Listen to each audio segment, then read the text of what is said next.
दोस्तों, इंसान अपने जीवन में सफ़र तो बहुत करता है, लेकिन कभी-कभी एक सफ़र इंसान की पूरी ज़िंदगी बदल देता है और उसको पता भी नहीं चलता है। दोस्तों, ये कहानी है उत्तराखंड के एक छोटे से गांव केला खेड़ा की रहने वाली सुनीता देवी की। दोस्तों, सुनीता देवी की उम्र 50 साल है। सुनीता देवी दिल्ली के एक छोटे से कंपनी में, एक छोटे से कारखाने में मजदूरी करने का काम करती थी। कई महीने मेहनत मजदूरी करने के बाद बड़ी मुश्किल से उनको कुछ महीने की छुट्टी मिली थी और दोस्तों वो बेचारी दिल्ली से उत्तराखंड अपने घर जा रही थी। उसके मन में सिर्फ एक ही बात चल रही थी कि कितना जल्दी मैं अपने घर पहुंच जाऊं और अपने बेटे को अपने सीने से लगा लूं, क्योंकि दोस्तों सुनीता देवी अपने बेटे से पिछले कई महीनों से मिल नहीं पा रही थी और आज उससे मिलने वाली थी। दोस्तों, वो दिन था 16 अप्रैल 2024, शाम का समय था। सुनीता देवी दिल्ली के रेलवे स्टेशन से ट्रेन में बैठ जाती हैं और कुछ देर बाद ट्रेन वहां से निकल पड़ती है। दोस्तों, उस समय ट्रेन में भीड़ बहुत ज़्यादा थी, इसीलिए जो सफ़र था वो थका देने वाला था। धीरे धीरे समय गुजरता है, पूरा दिन निकल जाता है, पूरी रात निकल जाती है और अगले दिन 17 अप्रैल 2024 की सुबह सुबह लगभग सुबह के 4 बजे भोर में ट्रेन काशीपुर रेलवे स्टेशन पर पहुंच जाती है। दोस्तों, सुनीता देवी ट्रेन से नीचे उतरती हैं और जब रेलवे स्टेशन से बाहर निकलती हैं तो वहां का माहौल एकदम से सुनसान नजर आ रहा था। बहुत कम लोग वहां पर दिखाई दे रहे थे। एक दो ऑटो रिक्शा वाले खड़े थे। तभी दोस्तों सुनीता देवी क्या करती हैं कि एक ऑटो रिक्शा के अंदर बैठने का फैसला करती हैं ताकि वो जल्दी से जल्दी समय से अपने घर पहुंच सके और अपने बेटे को अपने सीने से लगा सके, उसको सरप्राइज दे सके। दोस्तों, मैं आपको बता दूं कि उस ऑटो रिक्शा के अंदर पहले से ही 4-5 लोग बैठे हुए थे, जिसमें से कुछ महिलाएं थीं और कुछ पुरुष लोग थे। दोस्तों, वहां का माहौल एकदम से सामान्य लग रहा था, कोई भी परेशानी की बात नहीं थी, कोई भी घबराने वाली बात थी ही नहीं। धीरे धीरे टेम्पो रेलवे स्टेशन से निकलता है और अपने मंजिल की तरफ जाने लगता है। तभी दोस्तों बीच रास्ते में दो महिलाएं टेम्पो को रुकवाकर उतर जाती हैं, क्योंकि उनका घर आ जाता है और फिर टेम्पो में बस वही लोग रह जाते हैं जिन लोगों की नीयत हैवानियत करने वाली थी, जिन लोगों की नीयत दरिंदगी करने वाली थी। दोस्तों, टेम्पो के पीछे वाले हिस्से में दो आदमी बैठे हुए थे और सुनीता देवी बैठी हुई थी। जब टेम्पो तेज रफ्तार में चलने लगता है तो दोनों व्यक्ति सुनीता के साथ गलत व्यवहार करना शुरू कर देते हैं। उनके शरीर को इधर उधर गलत टच करना शुरू कर देते हैं, जिस वजह से सुनीता देवी बहुत ज़्यादा घबरा जाती हैं और वो ड्राइवर से कहती हैं कि ड्राइवर तुम गाड़ी रोको, मुझे अभी के अभी नीचे उतरना है, ये लोग मेरे साथ बदतमीजी कर रहे हैं, मुझे परेशान कर रहे हैं। लेकिन दोस्तों, जब ये बात ड्राइवर सुनता है कि मैडम गाड़ी रुकवाने के लिए कह रही हैं, तो वो टेम्पू को रोकने के बजाय टेम्पू की रफ्तार को और तेज कर देता है, जिस वजह से सुनीता देवी समझ जाती हैं कि ये सभी लोग मिले जुले हैं और ये सभी लोग मिलकर उनके साथ कुछ गलत काम करना चाहते हैं, उनके साथ बदतमीजी करना चाहते हैं। दोस्तों, मैं आपको बता दूं कि उस समय सुबह का समय था और सुबह के समय में रास्ता एकदम से खाली था, बहुत कम लोग रास्ते पर नजर आ रहे थे। और दोस्तों, आप लोग तो जानते ही हैं कि सुबह के 4-5 बजे भोर में इंसान उतना नहीं जगह रहता है, बहुत कम लोग ही जगे रहते हैं।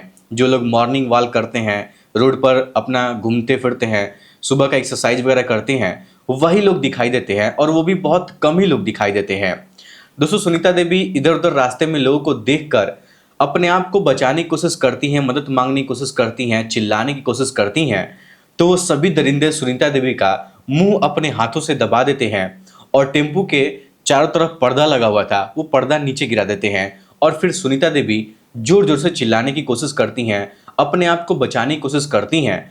तो वो सभी दरिंदे टेम्पू में म्यूजिक लगा हुआ था, उस म्यूजिक की आवाज़ को तेज कर देते हैं, जिस वजह से सुनीता देवी की आवाज़ टेम्पू से बाहर जा ही नहीं पाती है और वो सभी दरिंदे एक एक करके चलती हुई टेम्पू के अंदर उस महिला के साथ अपना मुंह काला करते हैं। दोस्तों, वो सभी दरिंदे सुनीता देवी के साथ ना चाहते हुए भी जबरदस्ती शारीरिक संबंध स्थापित करते हैं। दोस्तों, उस समय सुनीता देवी काफ़ी रो रही थी, गिड़गिड़ा रही थी, खुद को बचाने की कोशिश कर रही थी, लेकिन उन दरिंदों को कोई भी फर्क नहीं पड़ रहा था। दोस्तों, सुनीता देवी दिल्ली से पैसा कमाकर अपने घर आ रही थी। उनके पर्स में 10,000 रुपया था और कुछ चांदी के गहने थे। वो दरिंदे पैसा और गहना चुरा लेते हैं और तब तक सुनीता देवी के साथ शारीरिक संबंध बनाते हैं जब तक उनकी हवस खत्म नहीं हो जाती है, शांत नहीं हो जाती है। दोस्तों जब इन सभी दरिंदों का काम खत्म हो जाता है, जब ये लोग अपनी हसरत को पूरा कर लेते हैं, तब ये लोग क्या करते हैं कि एक सुनसान हाईवे के किनारे पर सुनीता मैडम को टेम्पो से नीचे गिरा देते हैं और वहां से फरार हो जाते हैं। अब दोस्तों मैं आपको बता दूं कि सुनीता देवी को जब टेम्पो से नीचे गिराया जाता है तो वो बेचारी सड़क से नीचे गिरती है तो झाड़ियों में जाकर फंस जाती है और बहुत मुश्किल से हिम्मत जुटाकर झाड़ियों से बाहर निकल कर आती है और सड़क के किनारे पहुंचती है। तब तक दोस्तों सुबह के 6 बज चुके थे और रोड पर कुछ लोग आने जाने भी लगे थे, हल्का हल्का उजाला भी हो गया था। दोस्तों सुनीता देवी हिम्मत जुटाती हैं और राहगीरों से मदद मांगने की कोशिश करती हैं, तो कुछ लोग सुनीता देवी की मदद करते हैं और नज़दीकी थाने में इस घटना की सूचना भी दी जाती है। दोस्तों उस समय सुनीता देवी जब थाने पर जाती हैं तो उन आरोपियों के खिलाफ एफआईआर भी दर्ज करवाती हैं। और दोस्तों मैं आपको बता दूं ना कि वहां के एसएसपी होते हैं मणिकांत मिश्रा। जब इस घटना की जानकारी उनको होती है तो वो तुरंत एक पुलिस की टीम बनाते हैं और वो टीम उस रेलवे स्टेशन के सीसीटीवी कैमरे का फोटोज निकलवाती है और जिस स्थान पर इस घटना को अंजाम दिया गया था, टेम्पू से उनको नीचे गिराया गया था, जहां जहां से सीसीटीवी कैमरे से फोटोज निकलवाया जा सकता था, जहां जहां से आरोपियों के खिलाफ सबूत मिल सकती थी, वहां वहां से फोटोज निकलवाई जाती है। आखिरकार दोस्तों उन दरिंदों की पहचान सीसीटीवी कैमरे के फोटोज की मदद से हो जाती है और उनके टेम्पू का जो नंबर होता है वो भी कैमरे में रिकॉर्ड हो जाता है। अब दोस्तों मैं आपको बता दूं कि उनमें से एक का नाम गौरव रावत था जो कि उस समय टेम्पू चला रहा था, दूसरे का नाम अमित गुप्ता है जो कि टेम्पू का मालिक था और वो पीछे बैठा हुआ था, तीसरे नंबर पे एक व्यक्ति है जिसका नाम विक्की है और उसके साथ साथ 2 लड़के और थे जिनका नाम हमें अभी तक पता नहीं चल पाया है। फिलहाल दोस्तों इन तीनों को अलख देवी गांव के रास्ते से जहां पर इनका घर है वहां से तीनों को गिरफ्तार कर लिया गया है और इनके टेम्पू को भी जब्त करके सीज कर दिया गया है।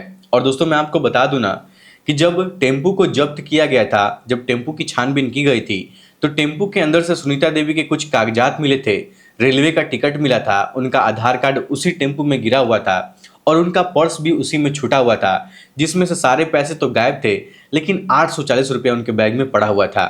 दोस्तों वो भी वहां से बरामद किया जाता है। फिलहाल दोस्तों पुलिस वाले इन सभी आरोपियों को गिरफ्तार कर चुके हैं और कोर्ट से कार्रवाई करते हुए इनको जेल के अंदर डाल दिया गया है। लेकिन दोस्तों जरा सा आप लोग सोचिए कि सुनीता मैडम के साथ जो भी कुछ हुआ है, जिस तरीके से उनकी इज्जत को लूटा गया है, जिस तरीके से उनकी आत्मा को ठेस पहुंचाया गया है, ये सब उनको कौन वापस करेगा? क्या ये सब उनकी ज़िंदगी में दोबारा से ठीक हो जाएगा? क्या सुनीता मैडम फिर से पहले जैसा अपने जीवन जी सकती हैं? इसका जवाब है नहीं, क्योंकि जो चीज़ उनके साथ हुआ है वो फिर से सामान्य नहीं हो सकता है।